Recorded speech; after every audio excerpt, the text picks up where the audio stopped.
Hi friends, welcome to Vino's arts and craft world. நாம மேக்ரமியோட பேசிக் knots தான் பார்த்துட்டு இருக்கோம். அந்த வகையில நாம இன்னைக்கு டபுள் ஹாஃப் ஹிட்ச் நாட் தான் பார்க்க போறோம். இதுக்கு நம்ம எந்த பக்கத்துல இருந்து வேணா ரோப் எடுத்துக்கலாம். அது நம்ம செய்ய போற டிசைனை பொறுத்து தான் இருக்கு. நான் இன்னைக்கு ரைட் சைட்ல இருக்கிற லாஸ்ட் ரோப் எடுத்து ஸ்டார்ட் பண்ணியிருக்கேன். நம்ம கையில பிடிச்சிருக்கிற ரோப்பை பேஸ் ரோப்பா வச்சுக்கிட்டு மீத இருக்கிற ரோப்பால அந்த ரோப்ல முடிச்சு போடணும். இந்த முடிச்சு எந்த மாதிரி போடுறதுங்கிறது இமேஜ்ல கொஞ்சம் டீட்டெயிலாவே கொடுத்துருக்கேன், பாருங்க. நம்ம கொடி கயிறுகள் எல்லாம் போடக்கூடிய அரை முடிச்ச தான் இதுல 2 தடவை போடுறோம். அதனாலதான் இதுக்கு டபுள் ஹாஃப் ஹிட்ச் நாட்னு சொல்றாங்க.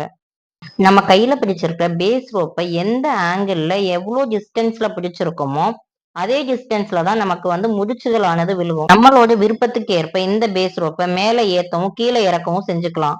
நாம இதுல கவனிக்க வேண்டிய இன்னொரு முக்கியமான விஷயம், நம்ம கையில பிடிச்சிருக்கக்கூடிய பேஸ் ரோப் மேல் பக்கமா தான் இருக்கணும். மீத ரோப்புகளை கீழ்பக்கமா எடுத்துட்டு வந்துதான் நம்ம கயிறுல சுத்துவோம்.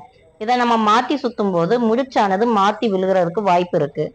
இந்த ஹிட்ச் நாட் மட்டுமே பயன்படுத்தி பசங்களோட bracelet, key chain, belt, door cut, tea கோஸ், டேபிள் மேட்னு சொல்லிட்டு எக்கச்சக்கமான டிசைன்ஸ் பண்ணலாங்க. நான் இந்த ஹிட்ச் நாட் பயன்படுத்தி தான் எங்க வீட்டோட கீ செயின் ஸ்டாண்ட் பண்ணியிருக்கேன். ஓகே ஃப்ரெண்ட்ஸ், இந்த வீடியோ உங்களுக்கு பிடிச்சிருந்தா உங்க ஃப்ரெண்ட்ஸ்க்கு ஷேர் பண்ணுங்க. தேங்க்யூ ஃபார் வாட்சிங். Bye bye friends.